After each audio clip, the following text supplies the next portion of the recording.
এক গ্রামে রাবেয়া তার মায়ের সাথে ছোট্ট একটা কুঁড়ে ঘরে থাকতো। তারা অনেক গরিব ছিল, তাদের কাছে চলার মতো পর্যাপ্ত টাকা ছিল না, কিন্তু তবুও তারা দুই মা মেয়ে যথেষ্ট খুশি ছিল।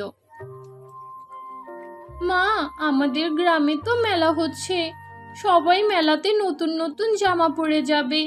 আমার কাছে তো কোনো ভালো জামা নেই, তাই আমি ভাবছি মেলায় যাব না। ওখানে সবাই নতুন নতুন লেহেঙ্গা, গাউন আর থ্রি পিস পরে আসবে, আর ওখানে আমি যদি ছেঁড়া ফাটা পুরনো জামা কাপড় পরে যাই তাহলে আমাকে বেমানান লাগবে।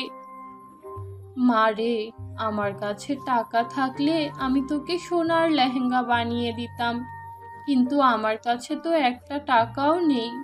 কিন্তু তুই মন খারাপ করিস না, এবার ঈদে আমি তোকে নতুন একটা জামা কিনে দেব। তুই বরং তোর আগের ঈদের জামাটা পরে মেলা দেখতে যা। আর মেলায় আনন্দ করাটাই তো আসল, ওখানে নতুন জামা পরেই যেতে হবে এমন তো কোনো নিয়ম নেই। এই নে, আমার কাছে 50 টাকা আছে, এই টাকাটা নিয়ে তুই মেলায় যা, আর ওখানে গিয়ে তোর যা কিনে খেতে ইচ্ছে করবে তুই তাই কিনে খাস, কেমন? ঠিক আছে মা। তারপর রাবেয়া তার মায়ের কাছ থেকে ওই টাকাটা নিয়ে গত বছরের পুরনো একটা জামা পরে ঘুরতে বের হয়ে যায়।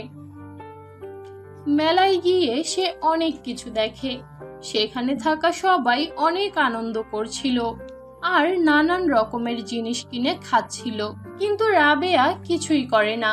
সে কেবল তাকিয়ে তাকিয়ে সব কিছু দেখতে থাকে। সে ভাবছিল ওই টাকাগুলো দিয়ে সে অন্য কিছু করবে, যেন এই টাকাটা নষ্ট না হয়, কারণ সে তার মায়ের পরিশ্রমকে অনেক মূল্যায়ন করত। সে চাইছিল না তার সামান্য আনন্দের জন্য তার মায়ের এই কষ্টের টাকাটা নষ্ট হোক। এরপর যখন রাবেয়া মেলায় ঘুরতে থাকে, তখন সে ওখানে থাকা একটা বৃদ্ধ মহিলাকে দেখতে পায়। বৃদ্ধ মহিলা মেলার এক কোণায় দাঁড়িয়ে দাঁড়িয়ে ঘাস বিক্রি করছিল।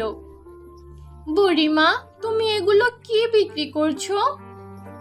আরে মেয়ে, তুমি এত এত জিনিস রেখে আমার কাছে এলে, আমি তো সামান্য ঘাস বিক্রি করছি। ঘাস? ঘাস আবার কেউ বিক্রি করে নাকি? হ্যাঁ, আমি ঘাস বিক্রি করছি, তবে এগুলো কোনো সাধারণ ঘাস না, এগুলো জাদুর ঘাস। এগুলো দিয়ে তুমি যা ইচ্ছা তাই বানাতে পারবে।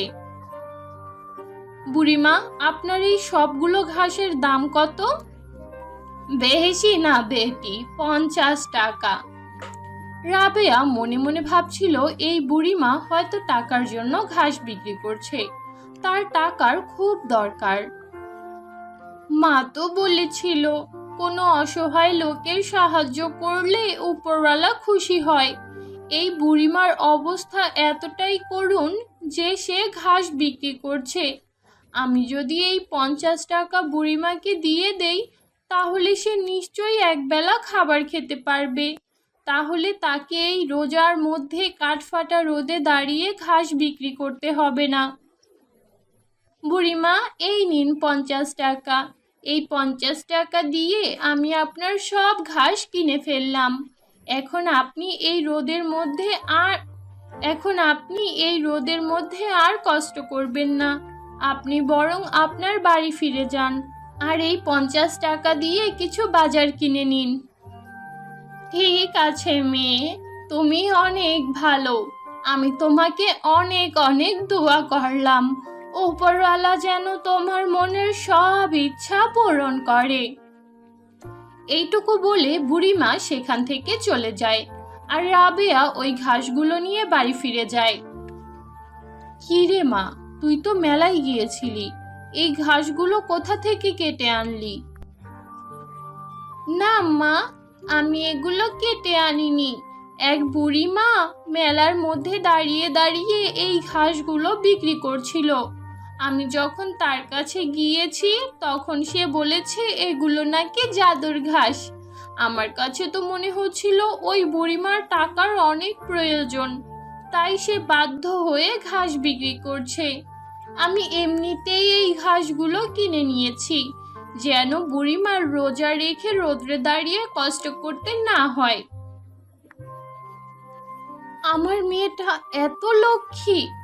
আমি তো তোকে ওই টাকাটা দিয়েছিলাম কিছু কিনে খাওয়ার জন্য, আর তুই বুড়িমার কষ্টের কথা চিন্তা করে এই সামান্য ঘাস কিনে নিয়ে আসলি।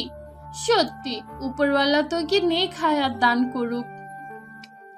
তারপর রাবেয়া ওই ঘাসগুলো যত্ন সহকারে ঘরের এক কোণায় রেখে দেয়। এরপর বেশ কিছুদিন কেটে যায়। একদিন রাবেয়া স্কুলে যায়। সেখানে যাওয়ার পর তাদের টিচার তাদেরকে বলে তাদের স্কুলে একটা অনুষ্ঠান হতে চলেছে। ওই অনুষ্ঠানে যে সবচেয়ে সুন্দর লেহেঙ্গা পরে আসবে আর যার সাজ সবচেয়ে সুন্দর হবে তাকে পুরস্কার হিসাবে 20,000 টাকা দেওয়া হবে। এই কথা শুনে রাবেয়া অনেক খুশি হয়ে যায়, আর সে বাড়ি ফিরেই তার মায়ের কাছে বায়না ধরতে শুরু করে। মা, লেহেঙ্গার জন্য কিছু কাপড় কিনে আনো না, তারপর ওই কাপড়গুলো দিয়ে আমাকে সুন্দর একটা লেহেঙ্গা বানিয়ে দাও। স্কুলের ম্যাডাম বলেছে সামনের মাসেই আমাদের স্কুলে একটা অনুষ্ঠান হতে চলেছে, আর ওই অনুষ্ঠানে যে সবচেয়ে সুন্দর লেহেঙ্গা পরে যাবে আর যার সাজ সবচেয়ে সুন্দর হবে তাকে 20,000 টাকা পুরস্কার দেওয়া হবে। 20,000 টাকা মানে তো অনেক টাকা মা। ওই টাকা দিয়ে তুমি ছোটখাটো ব্যবসা শুরু করতে পারবে। হ্যাঁ রে মা, তুই ঠিক বলেছিস, কিন্তু আমার কাছে তো এত টাকা নেই যে আমি ভালো লেহেঙ্গার কাপড় কিনে আনবো। এখন আমি তোকে কি দিয়ে লেহেঙ্গা বানিয়ে দেব বলতো? এমন সময় রাবেয়ার চোখ যায় ঘরের কোণায় পড়ে থাকা ঘাসের দিকে। মা, তুমি কি একটা জিনিস খেয়াল করেছো? এই ঘাসগুলো আমি এনেছিলাম আরো 1 মাস আগে, কিন্তু এই ঘাসগুলো একটুও নষ্ট হয়নি। যেমন ঘাস এনেছিলাম তেমনই রয়ে গিয়েছে, বরঞ্চ আরো বেশি চকচক করছে। তুমি বরং আমাকে এই ঘাসগুলো দিয়েই সুন্দর একটা ঘাসের লেহেঙ্গা বানিয়ে দাও। আমার কাছে তো মনে হচ্ছে বুড়িমা একদম সত্যি কথা বলেছিল। এগুলো কোনো সাধারণ ঘাস না, এগুলো জাদুর ঘাস। এই ঘাসগুলো দিয়ে আমরা যা ইচ্ছা তাই বানাতে পারবো। হ্যাঁ রে রাবেয়া, তুই তো একদম ঠিক কথা বলেছিস। এই ঘাসগুলো তো একটুও নষ্ট হয়নি। ঠিক আছে মা, আমি তোকে বরং এই ঘাস দিয়েই সুন্দর একটা লেহেঙ্গা বানিয়ে দিচ্ছি। তারপর রাবেয়ার মা তার পুরানো একটা শাড়ি কেটে ওই শাড়ির কাপড়ের উপর ঘাস লাগিয়ে সুন্দর একটা লেহেঙ্গা তৈরি করে ফেলে। রাবেয়া যখন ওই লেহেঙ্গাটা পরে তখন তাকে দেখতে অনেক সুন্দর লাগে। আরে বাহ মা, এই লেহেঙ্গাটা তো অনেক সুন্দর হয়েছে। এই ঘাসের লেহেঙ্গা পরে আমি অনুষ্ঠানে গেলে নিশ্চয়ই আমি ওই অনুষ্ঠানের বিজয়ী হব, আর ওই পুরস্কারটা আমিই পাবো। দেখে নিও মা, একদিন আমি অনেক বড় হব আর তোমাকে অনেক সুখে রাখবো। এখন আমি এটা পরেই স্কুলের অনুষ্ঠানে যাব। কিন্তু মারে, সবাই যদি তোর এই ঘাসের লেহেঙ্গা নিয়ে হাসাহাসি করে তখন তুই কি করবি? আরে মা, যাদের কাজ হাসাহাসি করা তারা তো সব সময়ই হাসাহাসি করবে। তাদের জন্য কি আমি আমার উদ্দেশ্য নষ্ট করব নাকি? আমি স্কুলের ওই অনুষ্ঠানে প্রথম হয়ে সবাইকে দেখিয়ে দেব। ওই অনুষ্ঠানে কথা বলা, মূল্যবোধ আর জ্ঞানও তো দেখা হবে, আর এগুলোর সবগুলোর শিক্ষাই তো তুমি আমাকে দিয়েছো, তাই না? তারপর রাবেয়া ওই ঘাসের লেহেঙ্গা পরেই অনুষ্ঠানে উপস্থিত হয়। সেখানে থাকা সবাই তাকে দেখে অবাক হয়ে যায়, কারণ তাকে অন্যান্য মেয়েদের থেকে দেখতে একেবারে অন্যরকম লাগছিল। তার ইউনিক ডিজাইনের লেহেঙ্গা দেখে জাজেসরা অনেক খুশি হয় আর তাকে সবচেয়ে বেশি নম্বর দেয়। অতঃপর রাবেয়া ওই অনুষ্ঠানের বিজয়ী হয়। তারপর রাবেয়া অনুষ্ঠান থেকে পুরস্কার নিয়ে বাড়ি ফিরে যায়, আর রাবেয়ার মা তার পুরস্কার দেখে অনেক খুশি হয়।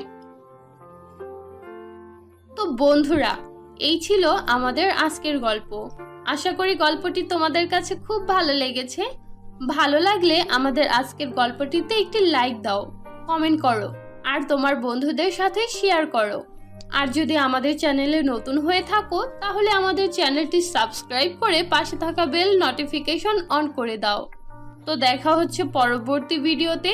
ততক্ষণ পর্যন্ত ভালো থাকো, সুস্থ থাকো। আল্লাহ হাফেজ।